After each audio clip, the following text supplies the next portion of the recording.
का जो हमारा टॉपिक है वो इडियम्स एंड फ्रेजेस के रिगार्डिंग। ये बिहार बोर्ड में भी आपको ग्रामर सेक्शन से 2 नंबर का पूछता है, ठीक है। तो पहले इडियम्स एंड फ्रेजेस पूछता था, तो इडियम्स दे देता था और कहता था कि आप ना इसका हिंदी मीनिंग क्या होगा और इस पर एक सेंटेंस बनाइए। अब जो पूछता है इडियम्स एंड फ्रेजेस, वो आपको सिर्फ पूछेगा, जैसे पहला है ऑल इन ऑल, इसका मतलब क्या होगा। इसमें 4 ऑप्शन देगा और सही ऑप्शन को आपको टिक आउट करना है, ठीक है। और वो ऑप्शन किस में देगा? इंग्लिश में देगा। तो हम लोग इस ऑल इन ऑल का इंग्लिश मीनिंग में समझेंगे और सेम उसका हिंदी मीनिंग भी समझेंगे। सेंटेंस भी आप बना सकते हैं, लेकिन एग्जाम में आपको जो पूछता है वो सिर्फ क्या पूछता है कि आपको क्या करना है, ऑप्शन में टिक लगाना है, ठीक है। अब ये हमारे एग्जाम पॉइंट ऑफ व्यू से भी बहुत इंपॉर्टेंट है और साथ में जब हम लोग बातचीत करते हैं तो इडियम्स एंड फ्रेजेस बहुत ज्यादा यूज होता है, ठीक है, इस्तेमाल में आता है। चलिए तो शुरू करते हैं आज का एक क्लास। पहला क्वेश्चन है हमारा, पहला है all in all. All word को लिया, इधर ऑल को लिया, बीच में प्रेपोजिशन इन को लिया। अब इसका मतलब क्या हो जाता है? ऑल इन ऑल का मतलब होता है मोस्ट इंपॉर्टेंट। अगर इंग्लिश में इसका समझिएगा मतलब तो most important person, most important thing. Option में देगा all in all equal to, और 4 ऑप्शन में देगा most important, less important, very very important, not important, इस सब देता है 4 ऑप्शन। तो ऑल इन ऑल का मतलब क्या हो गया? Most important. इसे हम लोग बोलते हैं काफी महत्वपूर्ण या सर्वे सर्वा भी बोला जाता है। जैसे मान लीजिए आपके फैमिली में आपके फादर गार्जियन, कौन है गार्जियन? आपके फादर गार्जियन। आप बोलिएगा कि सर मेरे फैमिली में मेरे फादर ही सब कुछ है, जो डिसीजन वो लेंगे वही डिसीजन को क्या किया जाएगा? वैल्यू दिया जाएगा, उसी डिसीजन उनकी ही बात को एक्सेप्ट किया जाएगा, मेरा तो कोई वैल्यू ही नहीं है, मेरे father he all in all है। आप इंग्लिश में कैसे बोलिएगा? My father is all in all, मेरे फैमिली में, इन माय फैमिली। मैं अपने कोचिंग में मैं खुद ही क्या हूं? सर्वे सर्वा, तो मतलब काफी इंपॉर्टेंट पर्सन हूं। I am all in my coaching. समझ में आया? समझ में आया बात ना? तो जब भी बोलना होगा ऑल इन ऑल का मतलब हो जाएगा मोस्ट इंपॉर्टेंट पर्सन। जैसे prime minister Narendra Modi is all in BJP, यानी बीजेपी में प्रधानमंत्री मोदी ही क्या है? सब कुछ है। वो बोल देंगे तो जो बोल देंगे वही चीज सबको फॉलो करना पड़ेगा। तो ऑल इन ऑल का मतलब क्या हो जाएगा? Most important. एग्जांपल आपको समझाया है, दिया है। अगला हमारा है रेनी डे। क्या है? रेनी, RAINY DAY। रेनी बोलते हैं बरसात के मौसम को, एक्चुअली में रेनी बोलते हैं ना, बारिश वाला है रेनी। डे मतलब होता है दिन। अब इस दोनों को मिला के तो मतलब इसका अलग हो जाएगा। क्या हो जाएगा? A day in need. जिसे होता है ना कभी कभी ऐसी चीजें होती है, जैसे मान लीजिए मेरे पास 10,000 रुपया है, ठीक है, 10,000 रुपया मैंने 10,000 वो खत्म कर दिया। मैंने अपनी मुसीबत के दिन, अपनी जरूरत के दिन के बारे में मैंने नहीं सोचा, और जब मुझे वैसी प्रॉब्लम आई मेरी लाइफ में तो मुझे दूसरे के पास जाना पड़ा। किसके लिए? पैसे के लिए। तो उस समय को, उस दिन को, जिस दिन में आपको किसी चीज की जरूरत पड़ सकती है, उस दिन को हम लोग बोलते हैं रेनी डे। इन्हें समझिएगा, बरसात वाला दिन। समझ में आया? इसका मतलब अलग होता है। जैसे अ डे इन नीड, जरूरत या मुसीबत के दिन। जैसे हमें पैसा बचाना चाहिए, सेव करना चाहिए, किस दिन के लिए? रेनी डे के लिए। हमें पैसा बचाना चाहिए, we should save money for rainy day. समझ में आया? ठीक है, ठीक है। रेनी डे का मतलब समझ में आया? हमें पैसा को सेव करना चाहिए, we should save money for rainy day. कोई दिक्कत है? अगला तीसरे नंबर पे है बाय हुक और बाय क्रूक। हुक और क्रूक वर्ड का इस्तेमाल किया है, बाय हुक और बाय, अब प्रेपोजिशन बाय का इस्तेमाल किया है। इसका मतलब होगा किसी भी तरह से, जैसे भी हो भाई। इसको इंग्लिश में दूसरे वर्ड में बोलेंगे बाय एनी पॉसिबल मीन्स, यानी कोई भी, किसी भी कीमत, तो किसी भी तरह।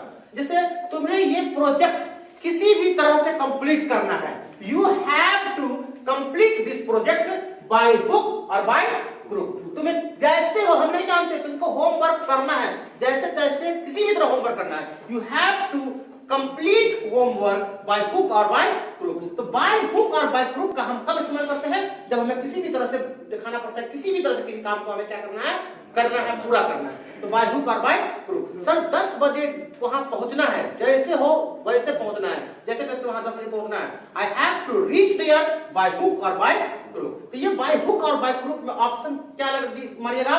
Bye any possible means. अगला है हमारा लुक आफ्टर। लुक मतलब होता है देखना, आफ्टर का मतलब होता है बाद में, दोनों को मिलाकर के बना दिया गया लुक आफ्टर। इसका मतलब होता है टू टेक केयर, यानी किसी का ध्यान रखना। क्या रखना? लुक आफ्टर का मतलब क्या हो जाएगा? किसी का ध्यान रखना। तो जब भी ऑप्शन में माना जाएगा तो 12th वाले बच्चे मानेंगे, वो क्या मानेंगे? टू टेक केयर, यानी जब आप किसी का ध्यान रखते हैं। जैसे बोलिएगा सर कि मैं अपने बूढ़े माता पिता का, पेरेंट्स का क्या रखता हूं? ध्यान रखता हूं, ख्याल रखता हूं। क्या बोलिएगा? I look after my old parents. हमें अपने माँ बाप का ध्यान रखना चाहिए। We should look after our parents. समझ में? लुक आफ्टर का मतलब क्या हो जाता है? ध्यान रखना। अगला है एट वंस।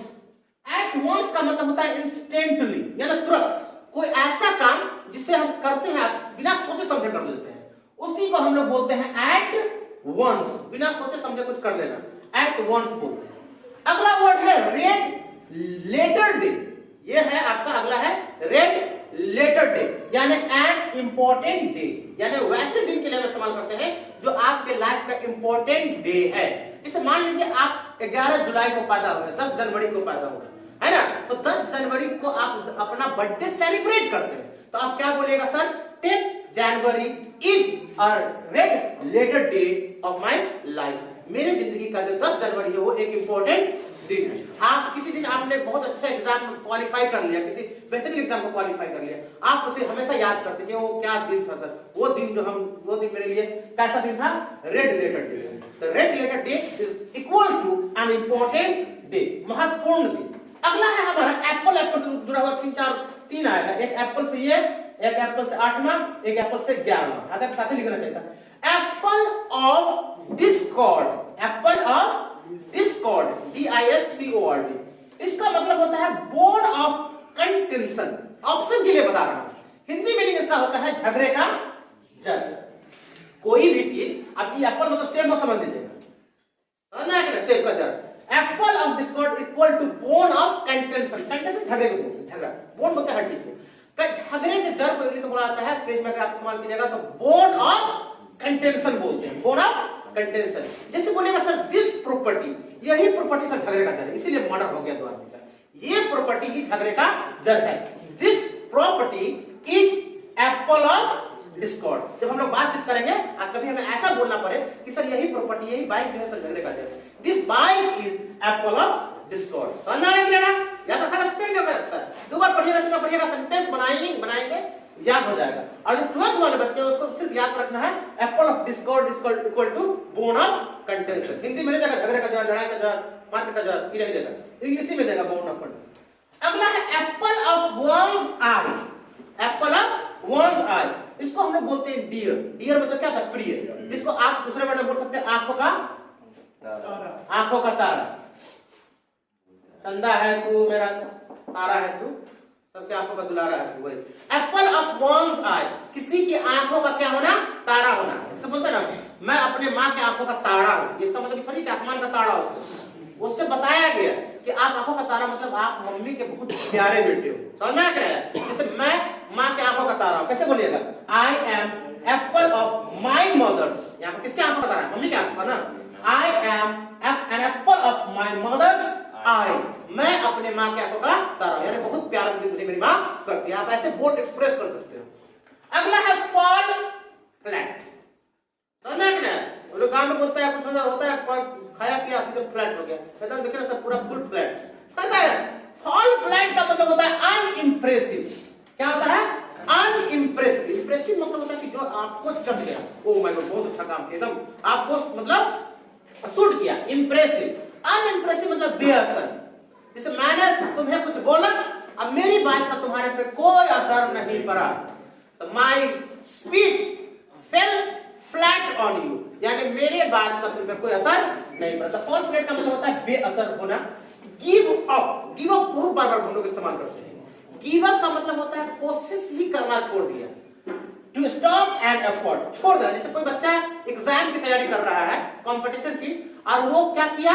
निकाल नहीं पाया एग्जाम। मान लीजिए वो निबंधन नहीं निकाल पाया, तो उन्होंने क्या किया? गिव अप कर दिया। तो हमें लाइफ में गिव अप नहीं करना चाहिए, यानी लाइफ में कोशिश करना नहीं छोड़ना चाहिए। We should not give up. हमें लाइफ में कोई भी कोशिश करनी नहीं चाहिए। गिव अप मतलब क्या होता है, कोशिश ही करना छोड़ देते हैं।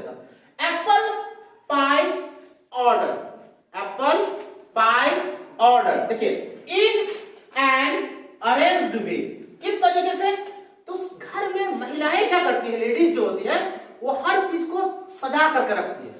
जूता का जगह कहाँ है, चप्पल कहाँ रखाएगा, बैग कहाँ रखेगा, सूटकेस कहाँ रहेगा। और लड़का का क्या होता है, गया घर में जूता उधर निकाल के फेंका, मोजा उधर फेंक दिया, जैकेट उधर फेंक दिया, किसी भी तरीकों को जो है किसी भी चीज को उस तरीके से नहीं रखता है। और जब तैयार होने की बारी आती है तो मम्मी कहाँ गई, मम्मी पे गुस्सा हो जाता है, मम्मी कहाँ हो, वो कहाँ है, वो क्या नहीं बोलता है। तो लड़कों में ये नेचर नहीं होती किसी भी सामान को एप्पल पाई ऑर्डर में रखने का, यानी इन अरेंज्ड वे, अरेंज मतलब सजा के तरीके से। तो एप्पल पाई ऑर्डर का मतलब क्या होता है, व्यवस्थित तरीके से। किस तरीके से, हमें अपने सामान को, अपने बुक को किस कैसे रखना चाहिए, एप्पल पाई ऑर्डर में रखना चाहिए। We should keep our book in apple pie order, हमें अपने किताबों को सजा कर रखना चाहिए। तो एप्पल पाई ऑर्डर का मतलब क्या होता है, सजा करके रखना, जनरली गर्ल्स करती है। अप्स एंड डाउन्स, अप और डाउन जो होता है ना वो प्रीपोजिशन है, अप मतलब ऊपर जाना, डाउन मतलब नीचे की ओर आना। अप्स एंड डाउन्स अगर देखिए तो मुहावरा फ्रेज बन जाता है। इसका मतलब होता है both good and bad experience, यानी कैसा तजर्बा, अच्छा बुरा तजर्बा। इससे हम लोग हिंदी में बोलते हैं उतार चढ़ाव। आप अपने फादर से, मदर से या दादा से सुनते होंगे कि वो उन्होंने गरीबी बहुत देखा, फिर बहुत मेहनत किया, लाइफ में बहुत परेशानी को झेला, अब जाकर पैसा उन्होंने बनाया लाइफ में और नाम कमाया। तो वो बोलते हैं कि मैंने जिंदगी में बहुत उतार चढ़ाव देखे। उतार चढ़ाव का मतलब नहीं कि सीढ़ी पर से ऊपर चढ़ गया और ऊपर से चारों नीचे आया, ऐसा उतार चढ़ाव नहीं। उतार चढ़ाव का मतलब कि वो उन्होंने लाइफ में परेशानियों को देखा, खुशी को देखा, अच्छी चीजें हुई, बुरी चीजें हुई, उसी तजर्बा को हम लोग बोलते हैं क्या कि अप्स एंड डाउन। हम लोग जनरली बार बार कहावत में इस्तेमाल करते हैं कि मैंने जिंदगी में बहुत उतार चढ़ाव देखे हैं sir. I have seen many ups and downs in my life, I have seen many ups and downs in my life at any cost. ये हम लिखा है आपको वर्ड मीनिंग में। एट एनी कॉस्ट का मतलब होता है किसी भी कीमत पर, बाय एनी पॉसिबल अटेम्प्ट, यानी पूरा प्रयास लगा देना। मुझे किसी भी कीमत पर इंग्लिश सीखनी है sir, I have to learn English at any cost. मुझे किसी भी कीमत पर वहां जाना है, I have to go there at any cost. समझ में आ रहा है बात? तो इस तरह से हम इसका इस्तेमाल करते हैं जो इंग्लिश को हमारे और ब्यूटीफुल बनाता है। अगला दो है आपका बेड ऑफ रोज। आपको हम बिछावन दे दें और पूरे पे गुलाब बिछा दें, कितना मजा आएगा, हा हा सुकून। यानी अ प्लीजेंट सिचुएशन। कैसा सिचुएशन? प्लीजेंट, यानी कि आनंद कर देने वाला, खुशी देने वाला स्थिति जो बोलते हैं उसे हम बोलते हैं बेड ऑफ रोज। समझ में आ गया? एट हैंड, एट हैंड का मतलब होता है क्लोज। क्लोज को नजदीक जिसको बोलते हैं, नजदीक कोई भी जगह नहीं, कोई भी प्लेस नहीं। हम जब बोलते हैं किसी भी पार्टी फंक्शन, कोई ऐसी चीजें जो हमारे नजदीक होने वाली, जैसे मेरा एग्जाम नजदीक है, my exam is eight hand, उसकी शादी नजदीक है sir, his marriage is eight hand, समझ में आते हैं? उसकी मौत नजदीक है, his death is eight hand. तो आज की क्लास में हमने कवर किया आपको 15 इडियम्स एंड फ्रेजेस। इसमें पहला क्या है बोलो? ऑल इन ऑल, सर्वे सर्वा, सब कुछ। रेनी डे, मुसीबत की दिन, जरूरत की दिन, जिस दिन हमें किसी चीज की जरूरत पड़ सकती है। बाय हुक और बाय क्रूक, किसी भी तरह, मैं किसी भी तरह मुझे जाना है भाई। लुक आफ्टर, मैंने किसी का ध्यान रखना, मुझे अपने माँ बाप का ध्यान रखना चाहिए। I should look after my mother. At once मतलब होता है इंस्टेंटली, तुरंत। रेड लेटर डे, यानी कैसा दिन? इंपॉर्टेंट दिन। मेरा बर्थडे, मेरे लिए बर्थडे जो है 11 जुलाई, 12 जुलाई, 10 जुलाई, मेरे लिए कैसा दिन है? रेड लेटर डे है, यानी कि लाल चिट्ठी वाला दिन। आप याद कर लीजिएगा, रेड मतलब लाल, लेटर मतलब चिट्ठी, दिन मतलब डे मतलब दिन। एप्पल ऑफ डिस्कॉर्ड मतलब होता है बोर्ड ऑफ कंटेंशन, झगड़े का जड़। समझ में? सर यही मोबाइल है झगड़े का जड़। लड़ाई होता है घर में हम लोगों को किसी चीज के लिए, समोसा के लिए, हम 2 पीस ले, तो एक ही पीस देवो, अब वही लिए लड़ाई हो गया, अब खून खराब हो गया घर में, पापा आए वो समोसा लेके फेंक दिया, जो ये झगड़े का जड़ है। दिस समोसा इज बोर्ड of contention, apple of discord. Apple of one's eye मतलब किसी के आंखों का, आई मतलब क्या होता है? तारा दुलारा। एप्पल सॉरी फॉल्स लाइट का मतलब होता है अनइम्प्रेसिव, कोई असर नहीं पड़ना। असर माँ बाप कुछ बोल रहे हैं, टैं कर रहा है, उनको लग रहा है कि बेकार है। गिव अप मतलब छोड़ देना, टू स्टॉप एन एफर्ट, कोशिश ही करना छोड़ देना। Apple pie order in arranged way, यानी व्यवस्थित तरीके से। क्लास में सब कुछ क्या है? एप्पल पाई ऑर्डर में है नहीं है, ठीक है? अप्स एंड डाउन्स, यानी उतार चढ़ाव, मैंने जिंदगी में उतार चढ़ाव देखे हैं। I have seen ups and downs in life. समझ आ गया? अब कोई आदमी किसी के साथ परेशानी होती है, दोस्त के साथ, हम लोग बोलते हैं यार छोड़ो ना, टेंशन काहे ले रहे हो, जिंदगी है, if there is a life there must be ups and downs. जिंदगी है तो जरूर क्या होगा, उतार चढ़ाव तो होगा ही होगा। अब घबरा जाते हैं, खुशी हो गया तो बाबा अल्लाह को ही भूल गए, भगवान को ही भूल गए। अब गम आया तो हे भगवान हो भगवान, पूरा लगा दिए एकदम, लड्डू चढ़ाएंगे तो मजाक में चादर चढ़ाएंगे। समझ में आया? तो अप्स एंड डाउन्स का मतलब होता है उतार चढ़ाव। एट एनी कॉस्ट, किसी भी कीमत पर। इसी को एट एनी हाउ भी बोलते हैं, एट एनी रेट भी बोलते हैं। और अगला है आपका बेड ऑफ रोज, माने सिचुएशन कैसा, एकदम कोई काम नहीं करना है, मारो गवर्नमेंट मिला a pleasant situation. Eight hand मतलब नजदीक, my coaching is eight hand, सही है क्या? My coaching is near by होगा वहां पे। लेकिन कोई इवेंट अगर नजदीक है, जैसे शादी विवाह जनेऊ छठियार मैयत दुख दर्द, तब हम किसका इस्तेमाल करेंगे? मेरा एग्जाम नजदीक है, मेरी शादी नजदीक है, मेरा जन्मदिन नजदीक है, आप इस्तेमाल कर सकते हैं। तो आप इस सब का क्या करें, स्क्रीनशॉट ले लें, लिख लें, जो करना है करें। ये इंपॉर्टेंट है, पूछता ही पूछता है एग्जाम में, ठीक है? रिपीट होता है ये इडियम्स एंड फ्रेज, ऐसा टॉपिक जो बार बार रिपीट करता है उसको, ठीक है? फिर हम आप लोगों से नेक्स्ट वीडियो मिलते हैं, तब तक के लिए जय हिंद।